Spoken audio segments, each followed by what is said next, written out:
안녕하세요. 한 주간의 글로벌 ETF 시장 동향을 전해드립니다. 저는 미래에셋증권 윤재홍 선임연구위원입니다. 자, 그럼 시장 동향부터 바로 시작해보도록 할게요. 첫 번째 꼭지는 엔비디아입니다.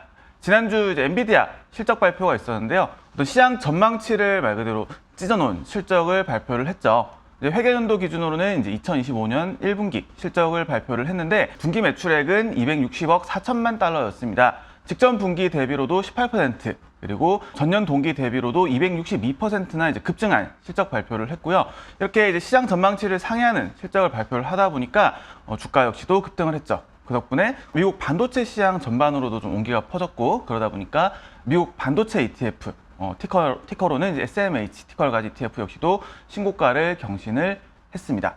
자, 그리고 두 번째 내용은 이제 미국 국채. 제가 꾸준하게 좀 계속 체크를 하고 있는 부분인데, 미국 국채 10년물 금리는 주간 단위로 4.52bp 정도 반등을 했습니다. 서비스업 지표도 굉장히 잘 나왔고, FOMC 의사록이 발표가 됐는데, 생각외로 굉장히 매파적이었던 내용들이 담겨 있었어요. 그러다 보니까 미국 국채 금리는 상승을 했고요.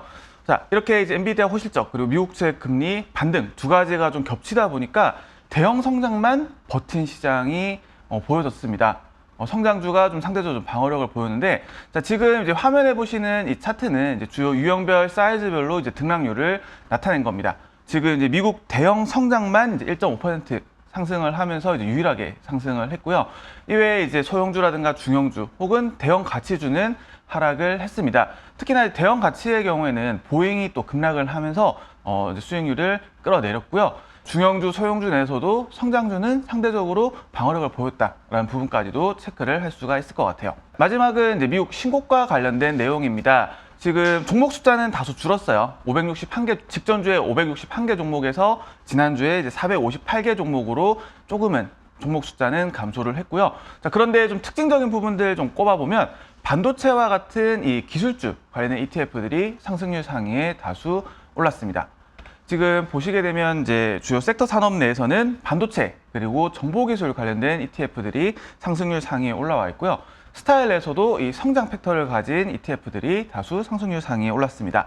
테마 내에서도 이 미국 빅테크 테마라든가 혹은 조금 이제 특이하게는 이제 미국 제조업 테마 역시나 유니버스에 포함이 되어 있는데, 미국 제조업 테마 역시도 강세를 보였다라는 부분, 그리고 글로벌 내에서는 인도 그리고 대만이 상승률 상위에 올랐다라는 부분 체크하고 넘어가도록 하겠습니다. 자, 다음은 이제 특징 ETF입니다. 앞에서도 말씀드렸던 미국 반도체 그리고 이외에 태양광 원자력 그리고 원자재 내에서는 금, 금이, 중국까지 좀 말씀을 드려보도록 할게요.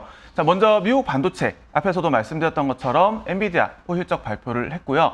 램리서치 같은 경우도 어떤 자사주 매입이라든가 혹은 액면 분할 이런 이슈들이 있으면서 전체적으로 주가를 끌어올렸습니다. 지금 신고가를 경신했고 자금은 조금은 이제 정체된 모습 볼 수 있다라는 거 좀 체크를 했고요. 좀 전에 말씀드렸던 미국 반도체 ETF, SMH 티커를 가진 ETF의 편입 상위 종목들의 연초 대비 수익률을 좀 정리를 했습니다. 엔비디아가 지금 115% 올라가면서 가장 높은 상승률을 보이고 있고요. 이에도 TSMC가 50% 넘게 상승을 했습니다. 그리고 브로드컴이라든가 퀄컴 이렇게 편입 상위 종목들 전반적으로 상승을 보이면서 미국 반도체 ETF 역시도 좀 강세를 보이고 있다. 그러면서 어떻게 보면 이제 주도주로서 어떤 이제 스토리를 계속해서 이어나가고 있다라는 부분 정리를 해보도록 하겠습니다.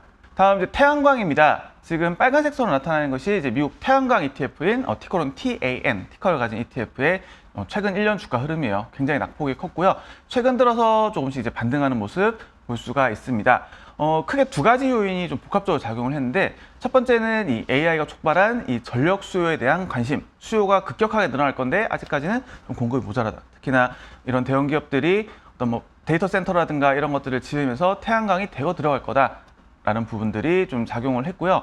두 번째는 이제 미국이 어떤 태양광 제품이라든가 혹은 전기차에 관해서 관세를 굉장히 많이 올렸죠. 그러다 보니까 이 두 가지가 복합적으로 작용을 하면서 굉장히 좀 강했다.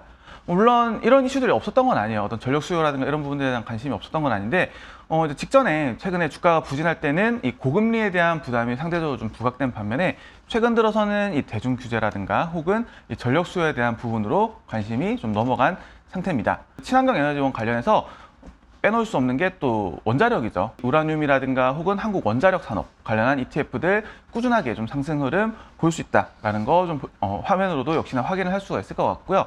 지금 이제 화면에 보시는 차트에서 이 주황색 선은 미국에 상장되어 있는 이 우라늄 산업, 채굴이라든가 이런 것과 관련된 기업들을 묶어놓은 ETF, 그리고 검정색 선은 이 국내에 상장된 이 국내 원자력 관련 기업들을 묶은 원자력 산업 ETF입니다.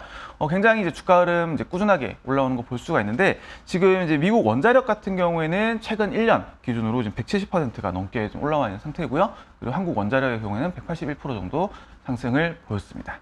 자, 다음은 이제 조금 이제 부진했던 부분들 좀 체크를 해볼게요. 지난주에 금 그리고 구리가 좀 약세를 보였습니다.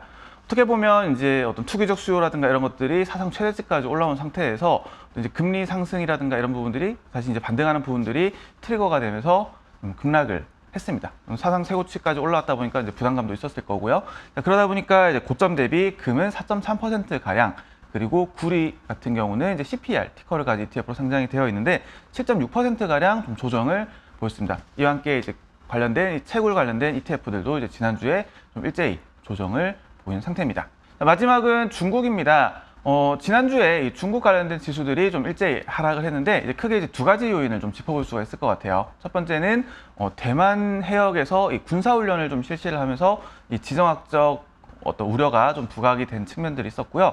두 번째는 이 부동산 정책이 나왔는데, 어떻게 보면 이제 시장 눈높이에는 조금 못 미치는 정책이 나오지 않았을까. 최근 들어서 주가가 굉장히 빠르게 오른 상황에서 이런 부분들이 좀 부각이 되다 보니까 차익 실현 매물들이 굉장히 강하게 나왔습니다.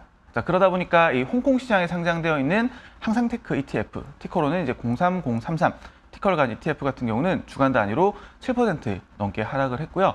지금 이제 윗부분은 홍콩 혹은 이제 전반적인 이제 지수들, 그리고 밑에 있는 것은 이 중국 본토 지수인데, 홍콩 쪽 지수들이 좀 상대적으로 강하게 올랐다 보니까 하락폭도 좀 더 크게 나타났다라는 부분까지도 정리를 할 수가 있겠습니다.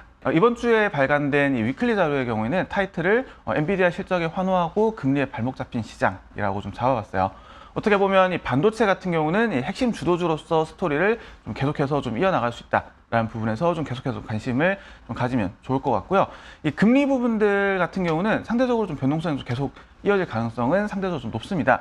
그럼에도 불구하고 앞서 말씀드렸던 뭐 원자재라든가 그런 혹은 뭐 가치주 혹은 뭐 유니버스 내에서는 뭐 항공주라든가 이런 것들에 대해서는 플러스 알파 관련된 ETF로서 좀 계속해서 좀 관심을 넓혀나가는 것이 필요하다라는 부분 말씀드리면서 이번 주 윤선생 ETF 교실 마무리하도록 하겠습니다. 네, 다음 주에도 좋은 내용으로 또 찾아뵐 거고요. 저는 윤선생이었습니다.